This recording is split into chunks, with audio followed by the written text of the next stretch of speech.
बेवकूफ जैसा भी भेष पहने, इसके बोलने से ही इसकी बेवकूफी का पता चल जाता है। एक दिन एक गधा रास्ते में चला जा रहा था कि उसे एक कपड़े का गट्ठर नजर आया। उसने जब ये गट्ठर खोला तो हैरान रह गया, इसमें शेर की खाल पड़ी हुई थी। गधा बहुत खुश हुआ और उसने शेर की खाल ओढ़ ली। आहा, ये तो बहुत अच्छी है, अब मैं कैसा लग रहा हूँ ये देखने के लिए गधे ने करीबी तालाब में जाकर अपना अक्स देखा।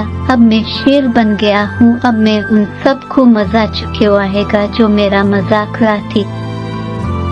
गधा भारी कदमों से जंगल में दाखिल हुआ। पहला जानवर जिसने शेर यानी गधे को देखा वो था हिरन। शेर हिरन कांपते हुए बोला और खौफजदा होकर दरख्तों की तरफ भाग गया। कितना मजा आया। गधे ने अपनी कामयाबी पर खुश होकर कहा। सपने में देखा कि बी लुंगड़ी आ रही है। उसने जो शेर को देखा तो खौफ से कांपने लगी। शेर साहब, अब तो बहुत मुअज़्ज़ज़ और बड़े मर्तबे वाले और अच्छे जानवर हैं, अब मुझे ना खाएं। लुंगड़ी गधे के कदमों में गिरकर इससे जिंदगी की भीख मांगने लगी। जल्द ही पूरे जंगल में हलचल मच गई कि जंगल में शेर आ गया है। बंदर खौफजदा होकर एक दरख्त से दूसरे दरख्त पर दौड़ने लगे।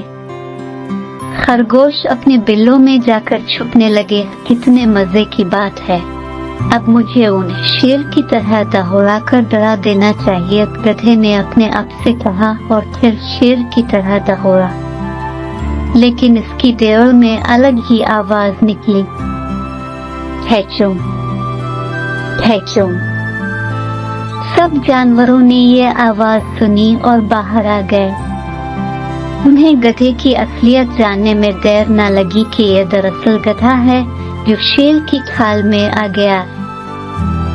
सब जानवरों ने आकर गधे की वो दुर्गत बनाई कि मत पूछे उसका क्या हाल हुआ। इसके बाद गधे ने तौबा कर ली कि अब जंगल के जानवरों को तंग नहीं करेगा। इस कहानी से हमें यह सबक मिलता है कि वो बेवकूफ जैसा भी भेष पहने, इसके बोलने से ही इसकी बेवकूफी का पता चल जाता है। देखने के लिए शुक्रिया। उम्मीद है कि आपको कहानी पसंद आएगी। खुश रहो।